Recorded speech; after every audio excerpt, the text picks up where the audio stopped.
วันนี้เขากะมาวังเวียงอีกแล้วหากะมาอาทิตย์แล้วนี่วันนี้มาอีกแล้ววันนี้ตั้งใจมาลอยน้ำอ่ะจ่ายเงินเท่าไหร่ผู้สาวเข้าผู้งามๆแต่มันลอยน้ำแน่นะนี่คันโลเข้าฟรีแล้ววะกี่ไร่คืออ้ายนี่จ่ายเงินมาเต็มเลย มาพักผ่อนมาลอยน้ำตั้งใจมาลอยน้ำมื้อนี้นะเพราะว่าสุดแล้วนี่เขามาทำจากนะเขาถ่ายคลิปลงนะหลายๆคนหมักแหงมื้อนี้เขาสิมาเบิ่งอีกในหอบประมาณจักเดือนปะ2-3 เดือนเนี่ยเนาะทำจากนี่บ่ได้มาเบิ่งอีกเนาะมื้อนี้คนหลายใครสิมาช่วงนี้แม่น่ะคนหลายนิดนึงเด้อคนหลายนิดนึงแต่ก็คึกคืนแหละคึกคืนดีแหละค่าเข้าคนละ 30,000ก็ถือว่าโอเคอยู่ทำจังกับเจ้าเฮ็ดใหม่เด้อเฮ็ดใหม่ค่อยคิดว่ายังหลายคนที่ยังบ่ทันได้มานี่สิมาถ่ายให้เบิ่งอีกเนาะบรรยากาศกันไอ้เรื่องนะอันนี้จะเป็นอันน่ะเฮือที่ว่าจ้างเนาะจ้างแบบจ้างขี่โลตามนี่นะอันยองเซโย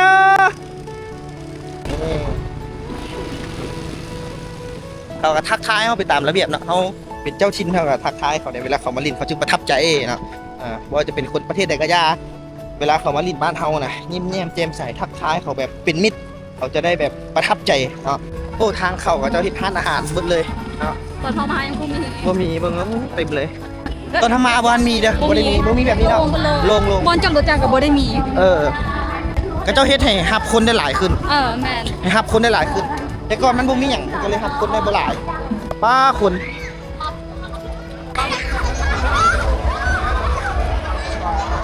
ของน้ำมันก็ถือว่าสะอาดอยู่ถือว่าสะอาดใส่ได้อยู่ได้เท่อยู่บ่เปื้อนเด้อบ่เปื้อนของน้ำเข้าฟรีสุดยอดแนวซ้ำนี่ได้ถือว่าโอเคแล้วของน้ำสุดแล้วเอาเบิ่งให้เบิ่งก็บ่ได้เปื้อนบ่มีแต่ทิชชู่เอามาเองได้แล้วแต่ว่ามีอู่เว้ยลาวเฮาใส่อู่ต่างประเทศนี่อาจจะงง20,000นี่เสื้อของมันกระเจ้าบ่พอได้ใส่ผู้เดียวได้อันเดียวอันนั้นของเด็กน้อยใส่บ่ได้2ตู้เด้อคนหลายปั่นกันใส่เนาะคนมันหลายปั่นกันใส่ลง TikTok เด้เจ้าดังเจ้าเขามาหาเจ้าอีกเด้มาตลอดเลยนี่มาทำจังมาเล่นทำจังหลายๆเนาะมาแล้วเจอแล้วรู้แล้วนี่แล้วนี่แล้วที่นี่ประจำมานี่ไผมีลูกมีเต้ากะเอาลูกมาลอยได้เด่นปะได้แต่ว่าต้องเฝ้าเนาะเฝ้าโอ้ได้ดังเฝ้าพอได้เสียสละเลยดังเฝ้าแล้วเนาะเฝ้าเมียอีกเมียได้บ่าวฝรั่งผู้เฒ่าก็มาโอ้เด็กน้อยร้อยหลายได้เนาะคนละหลายได้เบิดเขาอยากได้เนาะมากอกขี้หัวนี่ยังไม่อยากได้สุดอยู่เนาะได้อยากได้เบาน้ำหน้าเด้อยกโป้กันครับที่เข้าน้ำเบายกโป้กันโอเคเข้าไปน้ำเบาเด้อมาไอชิมาเด้อไปรุ่น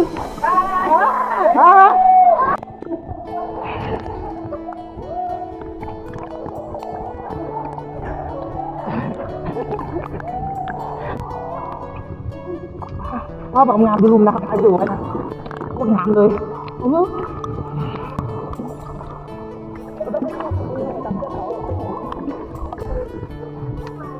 มาเป็นก๋วยเตี๋ยวนะไม่เคยมาสักวันดูได้เลยชุดไก่บ่เมื่อบ้างเขาบึงอันนี้ลูกไผ่อันนี้นะโอ้เด็กน้อยเขายังบ่ญาติอันนี้ญาติได้ญาติมาได้ฝุ่นปล่อยเลยแม่แฟนมันฮอตตอนการเรือไปน้ำเขาไปนี่ตาหัวเจ็บถูกเห็นไงนี่ลูกจักปีสัมภาษณ์ดูฮะ4 ปีร้อยเองเลยป่าถูกบางอันนี้ได้จักปีอันนี้อันนี้จักปีนี่บ่กล้าลอยนี่12ได้แค่มันเน้นมา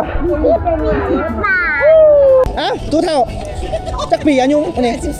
54เนาะยังได้อยู่เนาะลองเบิ่งเนาะไปลงคนอายุไป1 2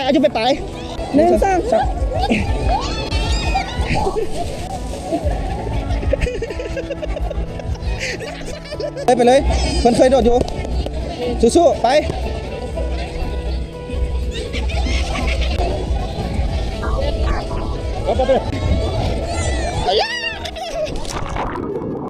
ปานี่แม่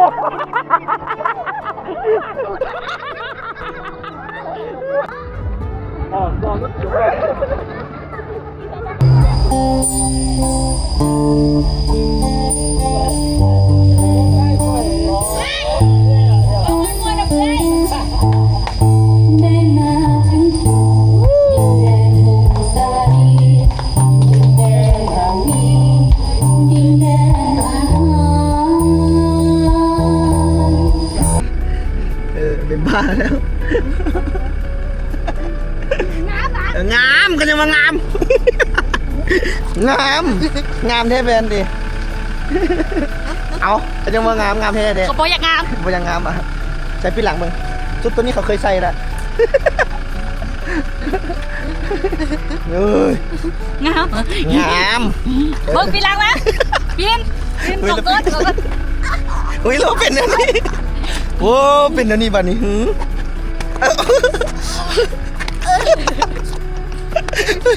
โอ้บ่แม่นแล้วก็ว่าไม่ใช่แล้วอ้าวมื้อนี้บ่ยอมเหมือเนาะมื้อนี้นี่ป้าโคตรแซ่บเลยเห็นป่ะป้าดูสามที่ได้กินไม่อย่างแน่นี่ป้าทุก เขาว่า กัดพักมึงดูกับกับอย่างใส่เจล เนี่ยเฮ้ยเจ้า อืม จะน่าสมแซมแทน นี่ มาพร้อม เสียงไว้ หน้าอยู่เจ้าของแฮมต้องภูมิใจและต้องจ้างจูเฮาแล้ว ว่ะเจ้าของแฮมต้องจ้างเลยว่ะค่ารีวิวบ่ เขามา ว้าว สองเทือนแล้วเลยเทือนที่สามนี่ก็คือซิมี ได้บรรยากาศเนาะโรงแรมตัวนี้ค่อยโฆษณาให้เลยเนาะบ่เอาเงินค่อยมักมินิอันน่ะรีสอร์ทมินิวังเวียงรีสอร์ทเด้ออยู่บนซากรถไฟฟ้านี่บรรยากาศเขาบอกรถว่าทิศนี่ว่ะทิศแล้วนี่เนาะทิศแล้วก็มาที่นี่ก็มา ปัดไปนา ปานไปนาโลดสุด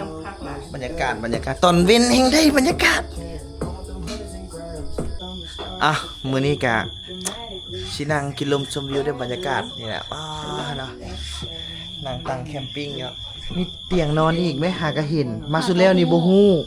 โซฟาเป็นเตียงนอนดูเลย อ๋อเลิศว่ะเลิศ เป็นจะซื้อน้องแฟนเนาะ เบิ่งไหมเอาพวกเจ้าเอา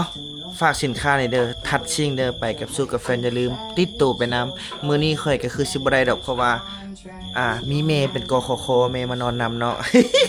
ส่วนตัวนี้สินค้าใหม่เด้อตัวนี้เป็นทัสตี้เบบี้เป็นสเปรย์ชีทน้องสาวเนาะที่กำลังเปิดตัวกำลังสิมาเนาะใครสนใจจองได้น้ำฝนเด้อไปเบิ่งรายละเอียดน้ำฝนเด้อสำหรับมื้อนี้ก็เท่านี้ก่อนนอนพักผ่อนเอามื้ออื่นกลับบ้านแฟนบ๊ายบาย